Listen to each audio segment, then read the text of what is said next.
కార్యదర్శిని ఈరోజు గ్రీవెన్స్ డేలో జిల్లా కలెక్టర్ గారిని వచ్చి కలిసిన విషయం ఏంటంటే అంగన్వాడీలు గౌరవ వేతనం తీసుకొని పనిచేస్తున్నటువంటి వాళ్ళు దాదాపు 50 సంవత్సరాల పై నుంచి పనిచేస్తున్న వీరికి సంక్షేమ పథకాలు అమలు కావటం లేదు. ఎందుకనంటే వాళ్ళు ఎందుకనంటే 12,000 రూపాయల జీతానికి పైన ఉన్న వాళ్లకు సంక్షేమ పథకాలు రావు అంటున్నారు. కానీ గవర్నమెంట్ గమనించాల్సింది అంగన్వాడీ హెల్పర్లకు కానీ మినీలకు కానీ 7,000 రూపాయల జీతము, వర్కర్లకు 11,500 రూపాయల జీతము. దీనిని గుర్తించి గత గవర్నమెంట్ 2022-19 ఫిబ్రవరి నెలలో ఒక జీవో సర్క్యులర్ ఉత్తర్వులు ఇచ్చిందనమాట. అంగన్వాడీ వాళ్ళు కూడా ఈ సంక్షేమ పథకాలకు అర్హులు అని చెప్పి. కానీ ఇప్పుడు మేము ఎన్నుకున్నటువంటి ఈ కూటమి గవర్నమెంటు దీని గురించి పట్టించుకోకుండా సంవత్సరం దాటిపోయినా అంగన్వాడీల సంక్షేమాన్ని కోరడం లేదు ఈ గవర్నమెంటు.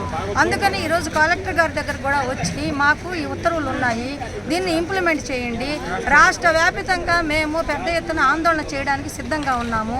ఇప్పటి వరకు మా గురించి పట్టించుకుంటారేమో ముఖ్యమంత్రి గారు అని అనుకున్నాం. కానీ ఎక్కడ కూడా అంగన్వాడీ పేరే రావటం లేదు.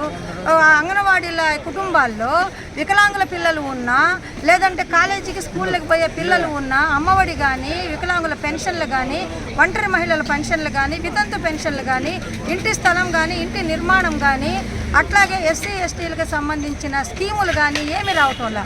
ఆ కుటుంబంలో పోయి సచివాలయంలో అర్జీ ఇస్తే రేషన్ కార్డు కావాలని మీరు ప్రభుత్వ ఉద్యోగులు అని చూపిస్తుందమ్మా ఇక్కడ అని అంటున్నారు.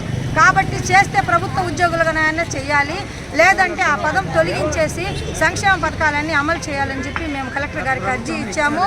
ఇప్పుడు అట్లాగే కలెక్టర్ గారు కూడా పిలిచి దీన్ని పరిశీలించండి, నిజమే కదా మా సర్కులర్ చూసి ఆయన అండర్లైన్ చేసి చెప్పడం జరిగింది.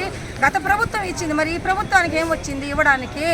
అందుకని మేము అంగన్వాడీలుగా ఇప్పటి వరకు మేము వేచి చూస్తూ ఉన్నాము. రేపు 23వ తేదీన సోమవారం పెద్ద ఎత్తున పోరాటానికి సిద్ధపడతాము.